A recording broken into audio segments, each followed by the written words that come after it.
DF news కి స్వాగతం. సంగారెడ్డి జిల్లా నారాయణఖేడ్లో ఈరోజు ఏఐఎస్ఎఫ్ ఆధ్వర్యంలో ప్రెస్ మీట్ పెట్టడం జరిగింది. ఇదైతే ముఖ్యంగా రేపు రానున్న రోజుల్లో జూన్ 15వ తారీఖు నుంచి ప్రైవేటు పాఠశాలలు మరి అదే విధంగా ఈ యొక్క ప్రభుత్వ పాఠశాలలు కూడా ఓపెనింగ్ అయ్యే పరిస్థితి ఉంది. కాబట్టి ఏదైతే ప్రభుత్వ విద్యను కాపాడుకోవాలని చెప్పేసి ప్రైవేటీకరణ అంటే జిల్లాలో జరుగుతున్నటువంటి ప్రైవేటు కార్పొరేట్ పాఠశాలల దోపిడీని అరికట్ట వేసేందుకు, అదే విధంగా ఈ యొక్క అధికారులు ముఖ్యంగా ఈ యొక్క ప్రైవేట్ పాఠశాలలో ఫీజుల విషయంలో కానీ, పుస్తకాలు కానీ, అదే విధంగా ఆ పాఠశాలల్లోనే యూనిఫామ్లు, ఆ పాఠశాలలు అనేది ఒక షాపింగ్ మాల్ లా ఏర్పాటు చేసుకొని అందులోనే అన్ని ఇస్తాం.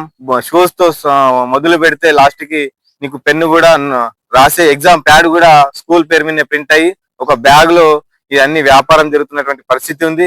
విద్యాకు చట్టాన్ని పూర్తిగా తుంగలో తొక్కి ఈరోజు ప్రైవేట్ పాఠశాలల దోపిడీని అదుపు లేకుండా పోతున్నటువంటి పరిస్థితి ఉంది.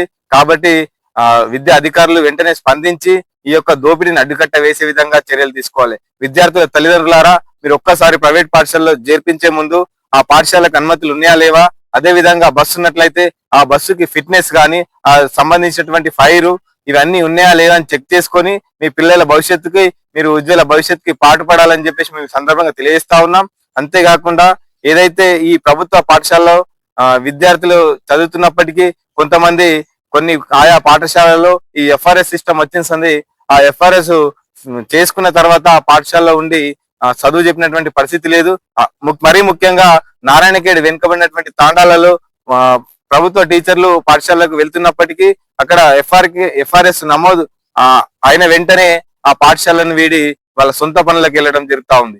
ఇలాంటి ఘటనలు పునరావృతం కాకుండా ప్రభుత్వ పాఠశాల బలోపేతం కోసం, అదే విధంగా ఏదైతే సంక్షేమ హాస్టల్ ఉన్నాయో హాస్టల్ ప్రారంభానికి ముందు అన్ని హాస్టల్ సొంత భవనాలు, అద్దె భవనాల్లో కొనసాగుతున్నటువంటి హాస్టళ్లకి సొంత భవనాలు నిర్మించేలా రాష్ట్ర ప్రభుత్వం చర్యలు తీసుకోవాలి. ఎందుకంటే ముఖ్యంగా మీరు సీఎం దగ్గరనే ఈ విద్యాశాఖ ఉంది కాబట్టి ఈ స్కాలర్షిప్లు కానీ ప్రభుత్వ సంక్షేమ హాస్టళ్ల గురించి కానీ మీరు ఒక్కసారి ఆలోచన చేసి వీటిపైన సంబంధించినటువంటి బడ్జెట్ ఎక్కువ మొత్తంలో కేటాయించి విద్యకు ప్రాధాన్యత ఇవ్వాలని చెప్పేసి మేము ఈ సందర్భంగా తెలియజేస్తాం.